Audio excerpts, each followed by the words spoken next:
Hello everyone, my name is Sophie and today I will be telling you why you should not read To Kill a Kingdom by Alexandra Christo. Few things first, I rearranged my room and now you can see my bookshelf on the back. How cool is that? How cool is that? You can't see it in my other videos. Go check them out if you want to know. Also, I feel like the lighting is not giving right now, so wait. I don't know if that's better. I don't think so. Whatever. To Kill a Kingdom is a YA book published in 2018 by Alexandra Christo. It was her first book, and it was definitely a book. She's published more. She's published Into the Crooked Place and City of Spells. I don't know if they're from the same universe. This is a standalone. I feel like we're at the point where you don't need to write standalones anymore. Respectfully, if you're not writing if you're writing fantasy, if you're not writing contemporary, don't write a standalone. It's not the vibe. Basically, you have to think about this, okay? It says on the front, and I approve this to you, okay? It says it right here. Perfect for fans of Leigh Bardugo and Sarah J. Maas. Respectfully, if I were to publish a book, could I just put that on the front? Like, if I have nothing to do with these two authors, could I just say that? Because they're just saying that. This book has nothing to do with Leigh Bardugo or Sarah J. Maas. The story doesn't have anything to do with them. Like, I mean, I don't mean like that she has to write about the two women, but I mean like the story itself doesn't resemble anything either of those authors have written. The writing is really bad. Where is it coming from? They just put, like, they chose two big authors and they were like, yeah, those names sell, so this book will sell because we put their names on it. And obviously it did, but I think everyone who read it regretted it because I'll tell you. Disclaimer: this video is meant for entertainment purposes only. If this is your favorite book of all time, I don't mean this to be a personal attack. I also don't mean this to be an attack on the author. I'm just here to have fun, and please don't take this too seriously and don't send me death threats. Thank you and enjoy. So we start with our main character. Her name is Lyra. Lyra has 17 hearts because she's a siren. No, like, honestly, I thought the premise of this was cool. So she can steal hearts, and if she gets a heart, it makes her appear younger. And the more hearts she has, the cooler she is. Like, the cooler the sirens are. There's also mermaids, so there's sirens and mermaids. But mermaids are ugly and bitches, and sirens are beautiful, but they kill humans. Or some, I'm not sure, actually. They steal trinkets and follow ships in hopes that treasure will fall from the decks. Sometimes they save the lives of sailors and take nothing but charms in return. And when they steal the hearts we keep, it isn't for power. It's because they think that if they eat enough of them, they might become human themselves. I hate mermaids. Mermaids are super ugly and sirens are like cute. They're the moment, and mermaids, I want them dead. I hate mermaids. She's like on a hunt with her cousin in the beginning, and they hunt for a prince because Lyra only kills princes because they are of more value, and her mom, the Sea Queen, wants her to do that. So Lyra only kills princes. She doesn't kill anyone else, and she always does it on her birthday. But because she couldn't wait and she's with her cousin, for some reason, who she loves, but she's like, no, I can't love her. I don't have emotions. I'm sorry. My mom tells me I don't have emotions, whatever. She kills the prince 2 weeks early because her birthday is 2 weeks away, her 18th birthday. And her mom is super mad at this. She's like, you disrespect me, bitch?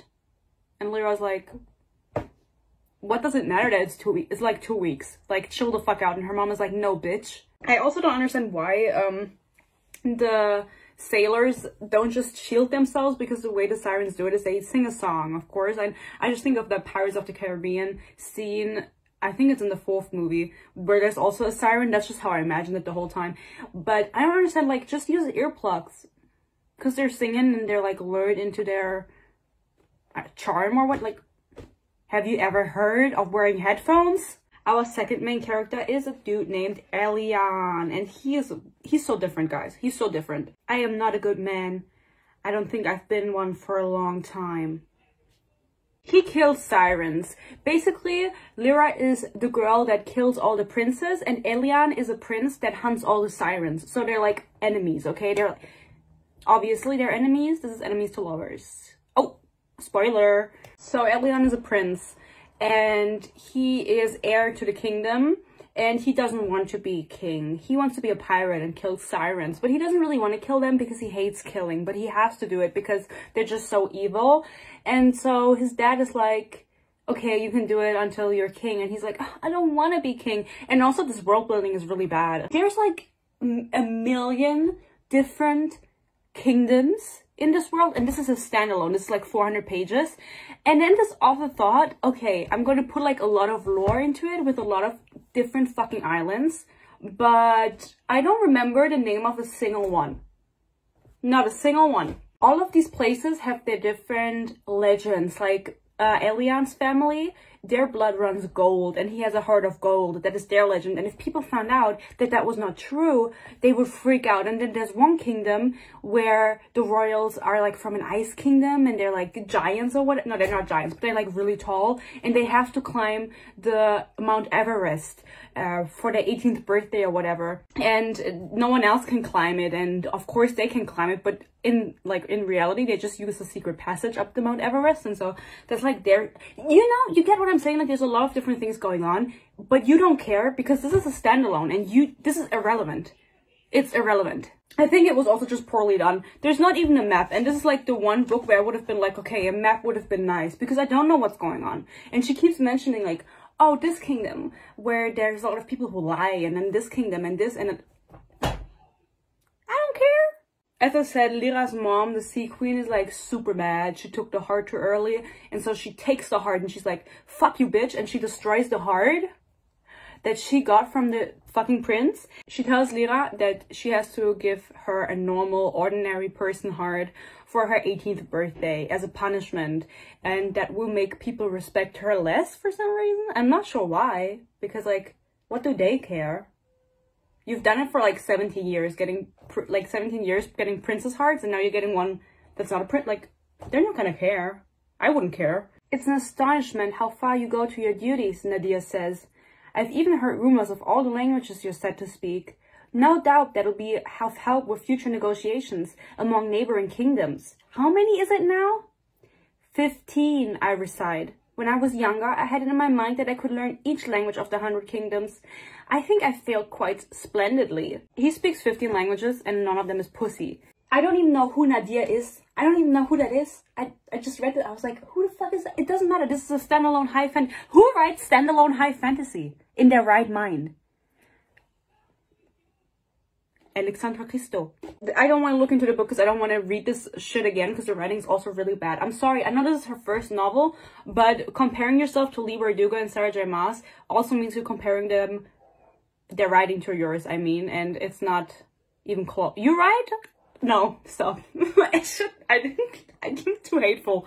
The plot of this book, okay, I'm going to explain to you how I understood it, because fuck whatever it says in the book. What Elian wants is to end the war between humans and sirens, and the only way he can do this is if he follows a legendary stone. There was a siren goddess called Keto, and every time they said keto, I just thought of keto diet, because that's the only way I know this word. And so I was like, that's a weird word to choose as a goddess name, okay? Because it makes me think of a keto diet. A couple hundred years ago, she fought against the humans, and she was killed.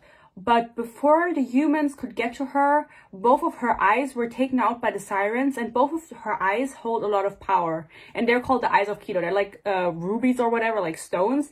And if you have those, you're really, really powerful. And the second eye of Keto is lost. And it's like a legend that it's it's a legend that is in the Mount Everest, okay? And you have to have a key to get it out, blah, blah, blah. And so Elian hears about this. And it's said that if you have the power of the stone, you can control all humans and all sirens and whatever. And he's like, okay, if I get the stone, I'm going to be able to end this war. Because I don't want to be killing sirens. I have to, but he's a siren killer, but whatever. He wants to get the stone. Makes sense. Meanwhile, Lyra is in her depressive phase right now. She's kind of going through it because her mom yelled at her, and so she's like, oh my god, I just don't want to feel anything anymore. And so she drugs herself with a jellyfish. Like, she takes like a jelly. What the fuck is this? She takes a jellyfish and she electrocutes herself, and she's like, oh yeah, this takes the edge off. And she's like, yeah, this is it. And then there's like a mermaid pulling up. and you know they hate mermaids, and the mermaid is like, you should kill the siren hunter Elian. And then Lyra is like, why the fuck would I do that? And then the mermaid is like, if you do that, your mom is gonna forgive you for getting a heart to her. The way this plotline was introduced was so weird. Like, why is her mom that mad? I don't get it. I mean, she was overreacting. Disrespectfully. So even though she hates mermaids, this plan is like the best plan she's ever heard. And she's like, yeah, you're right. If I get the siren killer's heart, my mom's gonna forgive me because there's no one gonna be hunting sirens anymore, and then we're safe. But like, just don't hunt the humans because there's no benefit to it. The only reason they hunt humans is to live longer. I feel like that's a stupid reason. Like, just don't do it. Just die. Elian wants to go climb this mountain, okay, to get the stone. He wants to go to the Mount Everest, and this will leave the sirens vulnerable for an attack. So he goes to his daddy and he's like, Daddy, I'm leaving. I have the whole world to see. It's nothing, I lie. Don't worry. My father considers this, his maroon lips forming a tight line. Yassified king with lipstick? His dad is like, no, stay here. And then Elian is like, no, I don't want to stay here. And he's like, okay, then leave. And then he leaves on his adventure. And this is where I skip over to the ebook, because I felt like if I read the ebook, I could read it faster, and I did not. So whatever. Now, this book suffers from bad book syndrome, but a lot of it has to do with the fact that it's only 400 pages and it's a standalone high fantasy novel. And I will complain about this till the day I die. Why are you doing this to yourself? But a lot of things are just kind of glossed over and you jump ahead a lot of the time, and the scenes are written very shortly. I don't really know how to explain it, but scenes are just not fleshed out to a point where you're like, yeah, I'm satisfied with what just happened. It's just too fast. Things are too fast. Slow down, please, I'm scared. Lyra is about to snatch Elian's heart. Elian set sail to the fucking kingdom, or I don't know, he's like on his ship, I think. Actually, he's not setting sail, he's still at the harbor. Lyra sees him on the ship and she wants to snatch his heart, and so she's watching him. She wants to start singing her song, and a mermaid pulls up, and the mermaid is like, no, he's mine. And Lyra is like, what the fuck did you say to me? So they're like fighting, and then going against the ship, and then Elian is like watching them, and he's like, haha, there you are, to Lyra. And it's like, what do you mean there you are? Are you not a little scared?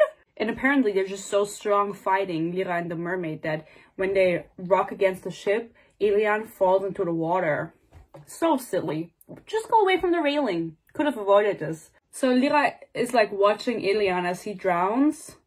Just swim, but whatever, he's drowning. And so she rips the mermaid's head off. And then Elian is drowning, and so she like gets him up and on the shore. And it's like the Little Mermaid, but just with like beheadings happening like randomly. By the way, just so you know, this is a Little Mermaid retelling. And I realized this at this point because she just puts him on the shore, and I remember like Ariel and Prince Eric. Why did I say his name like that? Eric? Prince Eric on the shore, and she's like over him, and Lyra is about to kill Elian. She has like her hand on his heart with her nails and like digging in, and then she sees some guards approaching because they're still at the shore. Like, do this on the open sea. I don't know why she's doing it here. And she gets scared, and also she was like just like looking at him for too long because he's so cute. So then she dives back into the sea and he lives. I would have killed him. He convinces his crew to come along to the Mount Everest, and it takes like a whole chapter to convince them. And honestly, like, the side characters in this book were so dense. Sorry. The side characters were so fucking boring. There's like 3 people on the ship that have a name. It's literally, he has a crew of 100 people and 3 of them have a name. And the 3 that have a name are fucking boring. I can't remember their names. One of them hates Leah. Oh, I'm skipping ahead. They don't know her yet. Elian has a plan, okay? He goes to a pub and there's a woman working there. Her name is Sakura. And he goes in there because he wants to bargain with her, because she's actually from the kingdom that Mount Everest is in. I knew it would be you. Isn't the tattooed one with you? Madrid is preparing the ship, I tell her. We set sail today. Shame. Sakura slings a dish rag over her shoulder. You're not nearly as pretty. She's a lesbian. I don't argue. Why would you argue that? Why would you argue that? Why would you argue if you're pretty or not? Be humble. Basically, she's the owner of this bar, but she's also a princess from the Mount Everest kingdom. The one where every royal has to climb the mountain. So he's bargaining with her because he's like, oh, you know how to get up the mountain. You know the secrets of your kingdom, how to climb the Mount Everest without fucking dying. So I need your help to climb it because the second eye of Keto, the stone, is on top of that fucking mountain. And she's like, no, I won't help you. Understandably so. Shut the fuck up, Eliane. To convince her, Eliane actually offers to marry her because she is 5th in line for the throne, which is kind of embarrassing if you ask me. She left her home kingdom because there was nothing left for her to stay. Her brother rules. She has like 4 other brothers and she doesn't really care about it. So she left because she wanted freedom. And so Eliane is like, no, she didn't want freedom. I don't know what she wanted. Maybe she wanted power. But Eliane is like, okay, if you show me the way up the mountain, I will marry you. And so you have a kingdom to rule as a queen and not just as a princess that doesn't have any purpose in her fucking kingdom because you have 50 million brothers. And she's like, fine, I'll tell you. And she gives him a map up Mount Everest. Yay! So then Lyra is arguing with her mother because her mom, of course, knows that she didn't kill Eliane, she saved him, and the mom is like, you've become weak. You feel love? We don't love. And then Lyra is like, I don't love him. Why the fuck would I love him? I literally saw him once. What the fuck are you fucking saying? And her mom is super mad and actually turns her into a human. Because this is the Little Mermaid, and she's Ursula, and she's Ariel. Yeah, sure. Eliane is out on the sea and finds her as she's drowning because she doesn't have her fucking fins and tail anymore. She's drowning. And not for 1 second does he think this is kind of sassy because there's no ships around. She's literally just like drowning in the middle of the ocean. And of course her mom left her there so she could be picked up by Eliane because she's like, if you truly are worthy to become the next queen, you can also kill him as a human. You don't have to be a siren to kill him, so do that. That's like her task now. And Eliane is like, okay, like this girl's in the middle of the ocean drowning. She also speaks the language of the sirens to me. I don't think she's a siren because she has legs. So she's just going to stay here. Not the smartest prince I've ever seen, I have to be honest. She doesn't even pretend to be someone else, by the way. She wakes up on the ship and she's like immediately speaking the language of the sirens, which no human is supposed to know. And instead of being like, okay, maybe I'm gonna be smart about this, she's just like cursing him out and shit. And like trying to attack him.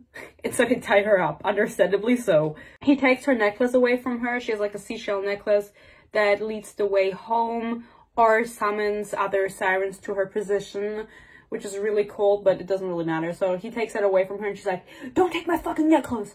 And he's like, heh. Right after Lyra gets on the ship, actually, I don't know the time frames of this book, but she gets on a ship and then Eliane catches a siren for some reason. I don't really know why he's doing that because she's just like chilling. Like he jumps in the ocean to get her, like to be bait, and then they get her with a net out. The siren's name is Maeve because we're in a fantasy book, high fantasy book, and there needs to be a character named Maeve because otherwise this will not count. It's like a criteria, okay? Because like, why does every fantasy book have a character named Maeve? I don't get it. So Eliane is like dangling on the side of the ship with the net in his, like holding onto the net with the fucking siren in it. And he goes, if you've got a minute, I wouldn't mind coming aboard. I don't know why he had like a semi-British accent there, but I do think he does have a British accent because the banter that he uses, the humor that he uses is really fucking bad. No hate to the British. No hate to the British, I'm sorry. But like, honestly, there's a lot of banter in this book and it's really poor. Like, no, I'm not sorry for that. It's really bad. It's not funny. I didn't laugh once reading this book. I did laugh once, but that was about the writing and not about what was written, but just the way it was written because this woman can't stop. I don't know who Maeve is, by the way, but she recognizes Lyra, and at first she cusses her out and she's like, you filthy fucking whore. They use those words. She says filthy human whore. They also say the word sex. I thought this was YA. And then Lyra hears this and she's like so mad. She like tries attacking Maeve and it's like, girl, chill. You just came on this ship. Like, maybe just like take a step back, okay? And relax, because she doesn't relax ever. And then Maeve realizes that it's Lyra, and she all of a sudden gets like really respectful because she didn't recognize her first because she looks like a human, obviously, and she looks different from her siren form. And so she realizes it's Lyra, and she's like, oh my god, please don't kill me. And Ilian is like, oh my god, she's scared of me, but in reality she's scared of Lyra. Ilian, you're a dumb bitch. I gaze over at Lyra. Her graveyard dirt hair clings to her shoulders as she sways with the motion of my ship. Graveyard dirt? Alexandra, please. Please don't say that ever again. While Ilian and Lyra are like arguing back and forth, Maeve attacks Ilian and almost kills him, and it takes like the pacing is so weird because it takes like 5 years for someone to be like, oh wait, should we help? Yeah, we should help, and like intervene. I don't know why you're just letting your prince getting like attacked. He's like almost fucking dead, and you're like watching and like, woo, go Ilian, you got this. But I don't know about that. Lyra has a flashback to when she was like 12, because this is important. She got her first heart when she was 12, because for the 11 years before that, her mom did it for her. And I don't know if she also got Princess Heart for her for the first 11 years, but it doesn't really matter, we don't care. And so she has a flashback to when she was 12 and she got her first own heart from a prince, and she kind of felt bad for him because he was like really young and cute, and so she let him drown before she took his heart out, so he was dead, period. And she was super upset about this. It really got close to her heart, because sirens do have hearts and they're more like humans than mermaids, and they share like similarities to humans or whatever. And so she felt bad for killing the prince, and her mom got super mad at her because Lyra was like crying and shit like after killing the prince, and then her mom was like, I know you killed, like he drowned before you killed him. And she's like, so what, I still got his heart, which fact. And then her mom was like, no, that doesn't count. Kill your aunt. So she killed her aunt, and now from that moment onward she became evil. That was her villain origin story. I feel like the sirens and the humans could just chill out and like have a talk, maybe like grab a beer or something. There's nothing to be fighting over, guys. They should have asked me. I could have, like, you know, fixed this war. A scout approaches me and gestures for me to hold out my arms. He towers over me by at least 2 heads, with a patchy orange beard, because he eats a lot of pussy. Sorry. That trickles down to his neck. His skin is fishbone white, a less immaculate version of my own. Or what it once was before my mother's curse. I still haven't seen my new self. She's scared of being black. Literally racist. Lyra is fucking racist. I use this disregard to my advantage, confident that even without my strength, I'm still deadly. I may not have my fins or even my voice, but I am my mother's daughter. I am the most murderous creatures in the 100 kingdoms. How do you expect me to take you seriously if you write like this? Listen, I reread the whole Throne of Glass series, like, not too long ago. Check out my video. And Sarah J. Maas would never write this. Respectfully. She mentions every time it's her chapter how much she hates humans and how weak humans are and how much stronger she could be and how she's so dangerous and deadly. And it's getting old. It's getting truthfully old, because her character arc, I mean, you can imagine what it is, but it starts kicking in and it doesn't feel genuine. This book doesn't feel genuine. It feels really rushed. They arrive in this city after she was on board. She was like in a cell, and they arrive in a city or a different kingdom where Ilian has to make a bargain with someone so he can get on the Mount Everest. And so he's like, okay, Lyra, now you can fuck off. You can fuck off, because fuck off. And she fucks off, and she's kind of lost, and she doesn't know what pastries are, which really confused me, because how do you not know what pastries are? Like, what do you eat in the ocean? They don't need to eat hearts. But she knows like what everything else is, you know? She never questions, oh, what is this? What is this? Only in this scene when she sees pastries, she's like, I wish I knew what a croissant was. There's barely any description of anything. The description is really bad. It's like, he is wearing a white short sleeve shirt with blue trousers. No, she doesn't say trousers. Maybe she does. Why did I just say trousers? I've never used that word in my life. But it's very like, I look at him. He is frowning.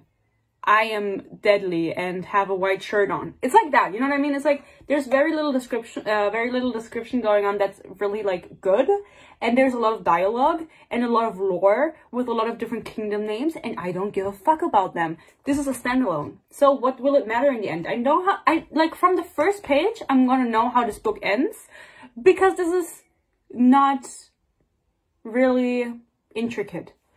I said it. I said that this book sucks, and I stand by it. 1 star. She throws her seashell necklace into the water, and immediately her cousin pulls up. By the way, her cousin, that's the daughter of the aunt she killed. Which I don't know how they're still besties after that, but to each their own. Her cousin got beat the fuck up by her mom because she was also mad at her and she needed someone to beat up. But I don't really know. They don't really talk about anything. It doesn't really matter. And so, meanwhile, Ilian is meeting up with the queen of this kingdom. And, you know, since every kingdom has a curse, or not a curse, but a legend going on, this woman, the queen, has a curse on her. And the curse basically means that whoever she touches, whichever man, not woman, man she touches, is going to fall in love with her. I wouldn't mind that. But basically every man that she touches, like, completely becomes like her slave, basically, okay? Like, without her own will, just doing whatever she says. And she's really struggling with this curse. And this is why Ilian is there, because well, I'm just gonna tell you now, but basically he doesn't want to marry the Ice Princess, the Mount Everest Princess, because, you know, he promised her to marry her for the map.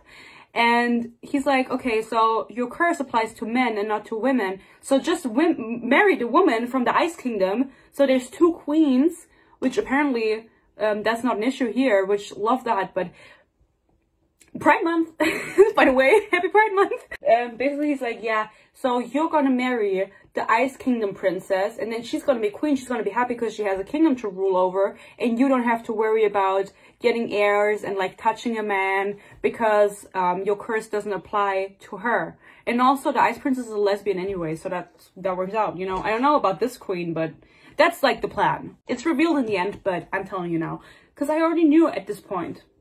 I knew. I fucking knew. Lyra watches us predatorily, her eyes darting each time a hand moves or a coin falls from the top of a pile. I can tell that she sees the same things I do, whenever someone scratches their cheek or swallows a little too forcefully. You've known each other for 5 days.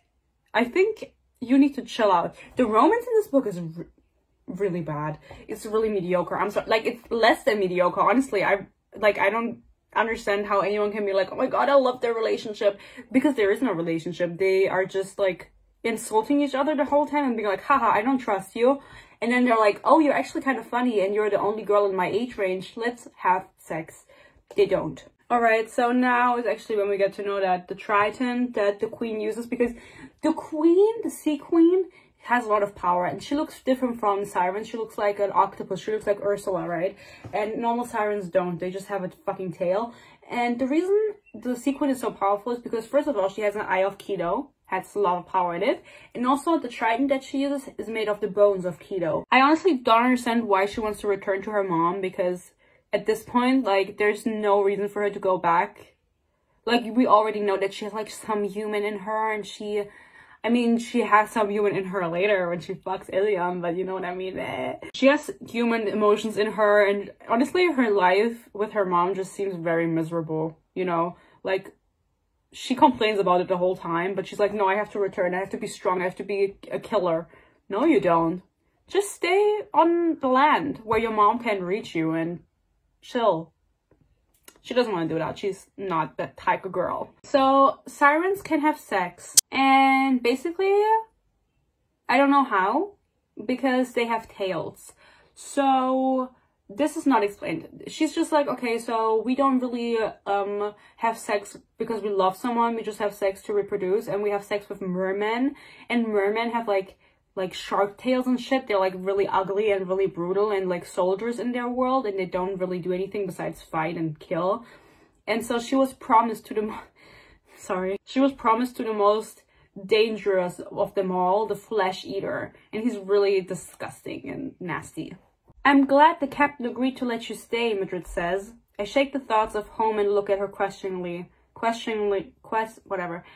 Why would you be glad? We need to start outnumbering them. Who? The men.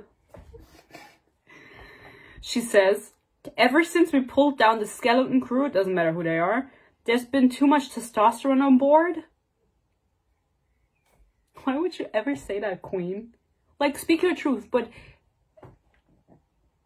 I could imagine writing that line and being like, yeah, feminism. Lyra gets a makeover, and immediately after that, Ilian teaches her how to fight with a sword, because he's like, I can't have someone weak on board. By the way, the reason she stays on board is because she tells him, basically, listen, to get this eye, they have to go up the Mount Everest and into like this dome that opens with a necklace key, kind of like Attack on Titan style. So they have to get that, but then there's also a ritual that you need to perform to actually take the crystal, because it's like in something, like whatever, you have to do a ritual.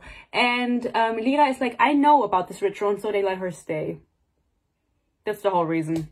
She could be lying, doesn't matter, she's staying. My mother's voice boomerangs inside of my mind. Have you ever heard that expression in your life? Be honest. Her voice boomerangs? That means it goes and comes back? I think the word you're looking for is echo. I think she was writing this line and she thought her voice echoes, but she couldn't think of the word echo, and so she wrote boomerang, which is like close enough, but not quite right, and no one changed it. Boomerangs in my mind? There's a boomerang?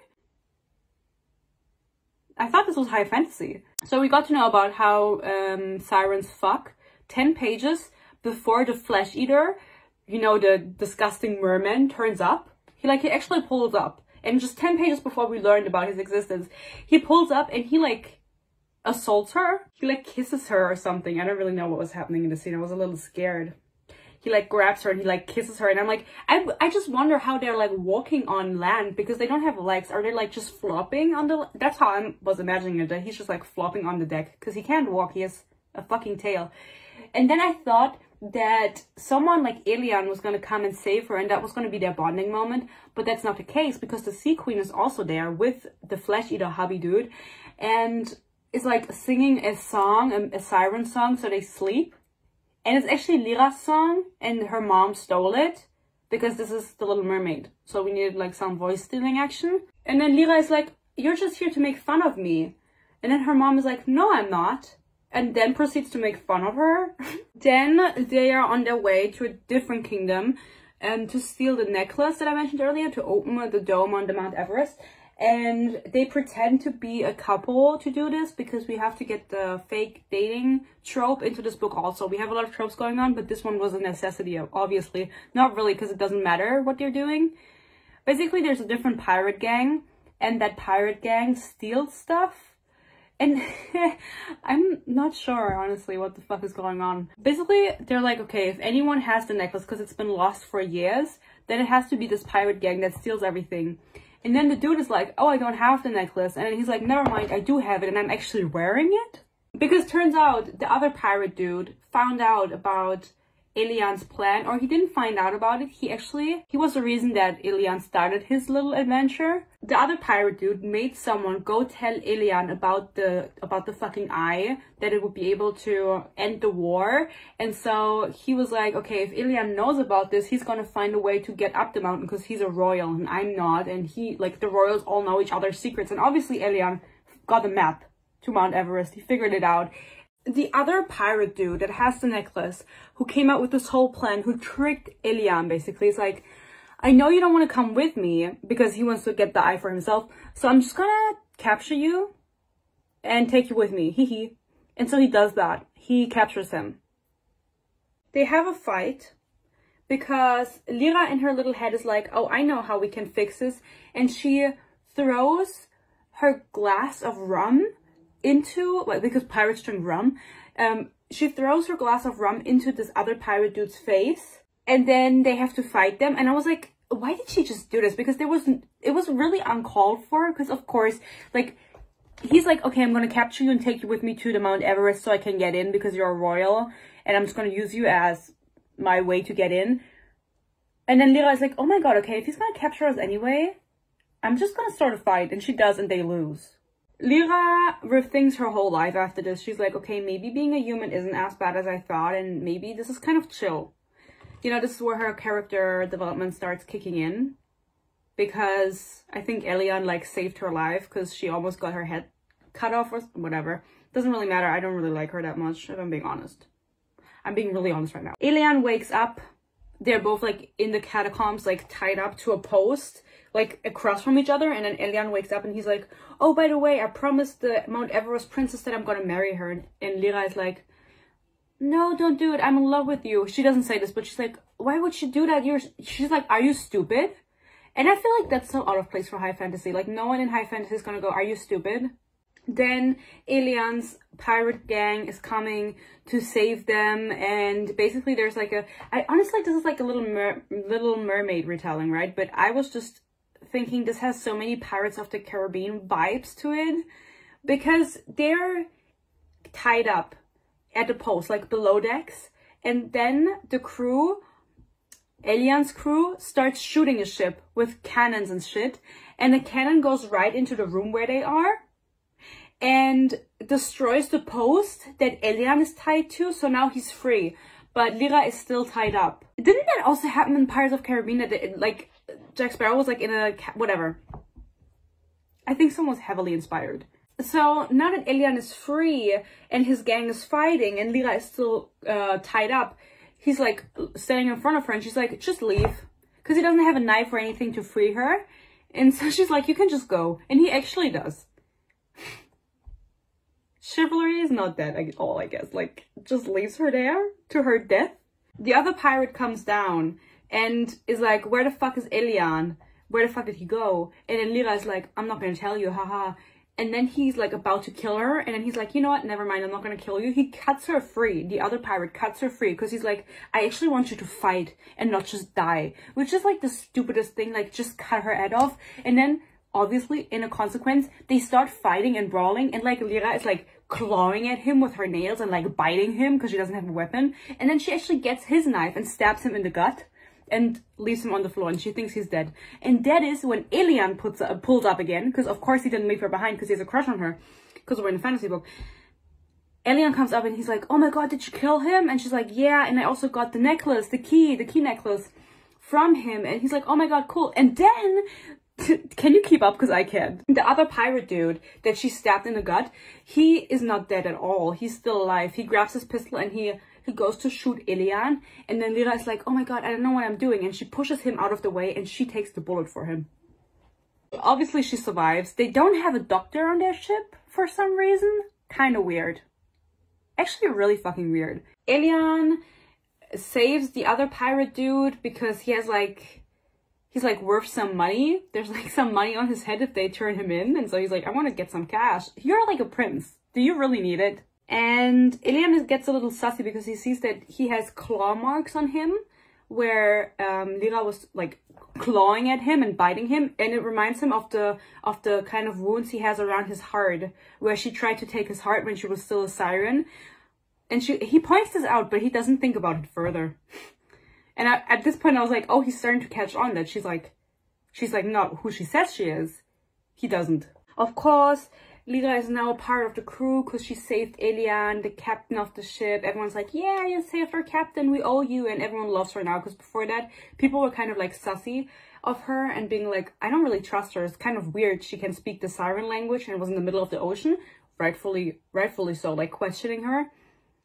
But they love her now, so it doesn't matter. They get to the Mount Everest island, and his future wife, Elian's future wife, is also there, who he promised his hand to, but he's not gonna marry because he's in love with Lyra, obviously. Then the Mount Everest bitches, because it's like five or six siblings ruling this kingdom, and they're like, you're only allowed to go up there if you tell the world that it was us who like stopped the war between the sirens and the humans. Like, if you get the eye, you have to tell the world it was us who did it, so we are like the legends or whatever. And then Elian is like, I literally don't give a fuck about who's gonna be in the legend. Like, I just want this war to end. Very sensible. I get it. Like, okay, like that's a good thing, you know? He's like humble. At this point they kiss. Lyra and Elian kiss. They have no chemistry. Sorry, no, not sorry. They have no chemistry. The They kiss. Lyra is like, we love consent. She's like, I want you to kiss me. And he's like, say it again. And she's like, just fucking do it. And then the line is like, and so I do. And they kiss. And then you just skip to the next chapter and they don't speak about the kiss again. They just kiss. You don't hear about it again. What? Not even like the kiss is passionate. The kiss is tender. Nothing.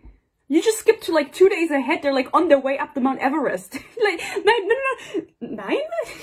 I'm like freaking out in different languages now. Anyway, I'm rushing through this. They get to the crystal. It's wherever they thought it was. It's actually there. The princess that Eliane is supposed to marry is also there, you know, because she's like part of the royal family and she's there just to make sure that nothing is, that they're not fucking anything up or whatever. But anyway, Lyra tells them as she's standing there, because she was the one who knew how to get it with a ritual, how to get the power of the crystal. She's like, you need a siren because you need their blood to activate or to get the crystal.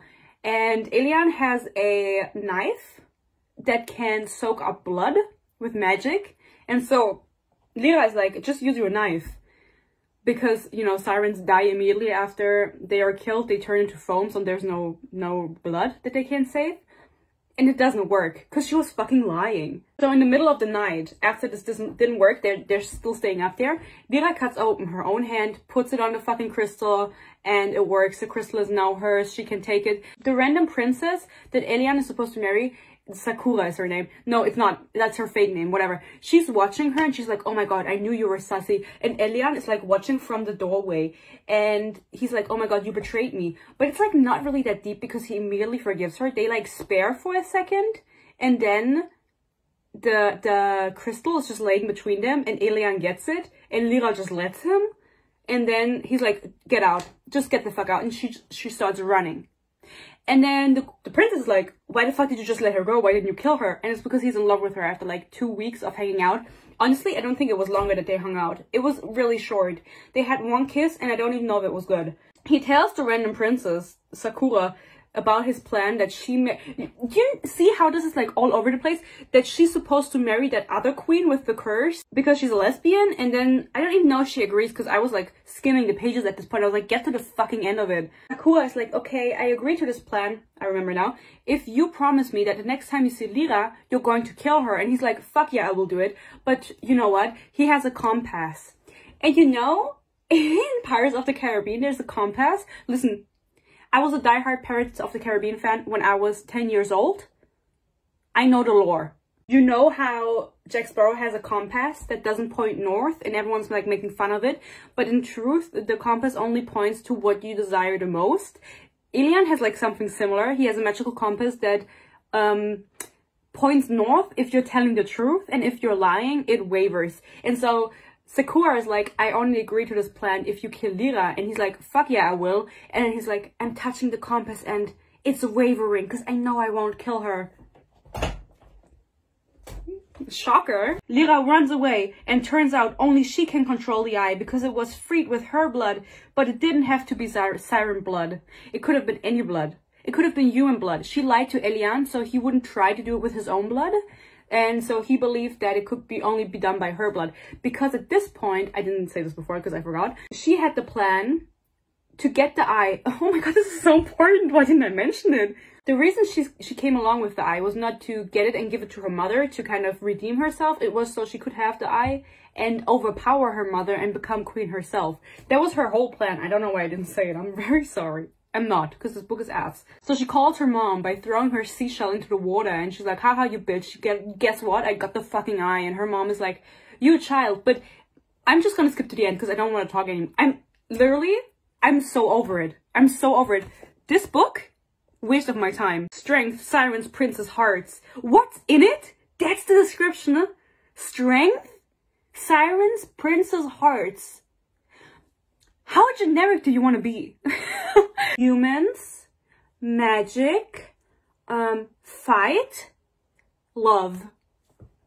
What kind of description is that, girl? The creature falls to the floor by my feet and the sea queen's nostrils flare. She says something in the siren language. I'm not going to pronounce that. Sorry, I rub a hand over my throat. I don't speak, bitch. this, Riverdale? Anyway, fast forward to the end. Lyra fights her mom, and basically Elian has the eye in his hand, right? And so Lyra starts singing, and everyone is like lulled into the lullaby so they can like be drowned, you know what the sirens do, except for Elian. And it's because Lyra gave him his heart, and that's like a myth. Like if a siren gives a human her heart, he's like, he can't be affected by the song or whatever. And he pretends to be affected and like walks over to her like with the eye in his hand to give it to her, but her mom is watching, so he's pretending, and they just like start making out like fiercely. Like this kiss is described like, we passionately make out disrespectfully in front of my mom. And I was like, what the fuck is going on? And he gives her the eye, and then she fights her hubby, the flesh eater, kills him. Then she fights her mom, kills her. Now she's the queen. The end. He gives her the eye because she's a good kisser. True, that's right. Like, what the fuck? Now there's peace between the sirens and her. She also had like a speech where she was like, I'm gonna be a better queen than my mom. You will be free. And then the sirens are like, free? We want to be free. We're gonna follow you. And then her cousin is like, yeah, I'm on your side. I hate your mom because she killed my mom. Because she had to kill her aunt. Whatever. Listen, don't read this book. Don't think about it. Don't read it. Do you understand anything I just said? Anything I just told you? Did you understand it? Because I didn't. I finished this book today. I don't remember anything. I just finished speaking about it. I don't even know how it ends correctly because I was like over it. I just know the sequin is like crushed under some rocks, and then Lyra visits Elian on the ship and they like go for a swim together or something. Thank you so much for watching. I hated this book. I gave it 1 star. My next read will be The Atlas 6, but I do think I'm gonna make my Throne of Glass Part 2 video before my next rant review, so that's gonna be another like, I mean, the first part was 4 hours, and the last 3 books in the series are a little bit longer, so that might be 6 hours. Imagine! But again, thank you so much for watching. I hope you enjoyed this, and if you want, you can follow me on my Instagram or my TikTok if you want to see more of me. I'm quite funny. Maybe I'll see you in the next video, and until then, I hope you stay happy, you stay healthy, and I'll see you. Bye!